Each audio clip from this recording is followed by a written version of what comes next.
दुनिया में इंसान से उसकी मजबूरी, लाचारी, बेबसी न जाने क्या क्या करा देती है। उड़ीसा के क्योंझर से एक ऐसी ही मजबूरी, लाचारी और बेबसी की तस्वीर सामने आई है जो न सिर्फ इंसानियत को कोस रही है बल्कि हमारे सिस्टम के लिए एक बड़ा तमाचा है। दोस्तों, यह तस्वीर हमसे, आपसे और पूरे समाज से सवाल करती है कि आखिर हमारा सिस्टम किसके लिए काम करता है। दरअसल यह कहानी एक गरीब आदिवासी युवक जीतू मुंडा की है, जिसके बहन की 2 महीने पहले मौत हो गई थी और उसकी बहन के खाते में तकरीबन 20,000 की रकम बची थी। हालांकि आज के परिवेश में यह रकम कोई बड़ी रकम नहीं, लेकिन जीतू मुंडा जैसे इंसान के लिए वही रकम काफी मायने रखती थी। इस रकम को पाने के लिए वह बार बार बैंक गया, अधिकारियों के हाथ जोड़े और कहा कि उसे उसकी मरहूम बहन के खाते के पैसों की सख्त जरूरत है, लेकिन उसे एक ही जवाब मिला, खाता धारक को खुद आकर साइन करना होगा। फिर क्या था, यहां एक दिन कुछ ऐसा हुआ कि किसी ने इसकी कल्पना तक नहीं की होगी।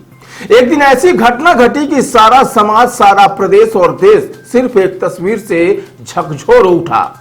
जरा सोचिए कि एक भाई को जमीन में दफन अपनी बहन की हड्डियां लेकर बैंक क्यों जाना पड़ा। आखिर ऐसी क्या मजबूरी थी। आप इस तस्वीर में आदिवासी व्यक्ति की बेबसी, लाचारी और मजबूरी को साफ देख सकते हैं। शरीर पर मैले कपड़े और कंधे पर कंकाल में तब्दील बहन की लाश। यह तस्वीर सिर्फ एक कहानी या घटना नहीं बल्कि उस संवेदनहीन सिस्टम का चेहरा है जो एक मजबूर और गरीब इंसान के साथ ऐसा करने पर मजबूर करता है।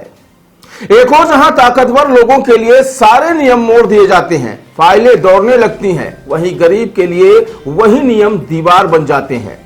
हम खुद को दुनिया की चौथी सबसे बड़ी अर्थव्यवस्था कहकर गर्व करते हैं, लेकिन क्या इस विकास का कोई मतलब है अगर एक गरीब को अपने हक के 20,000 पाने के लिए अपनी बहन की हड्डियां उठानी पड़े। यह घटना बताती है कि हमारे सिस्टम में इंसानियत से ज्यादा कागज की कीमत है, दर्द से ज्यादा प्रक्रिया की अहमियत है। गरीब की आवाज आज भी उतनी ही कमजोर है जितनी पहले थी। सवाल यह है कि जीतू मुंडा की इस हालत का कोई कभी जिम्मेदार ठहराया जाएगा, और उससे भी बड़ा सवाल है कि कितने और जीतू मुंडा हर रोज इस तरह चुपचाप अपमान और पीड़ा झेल रहे हैं।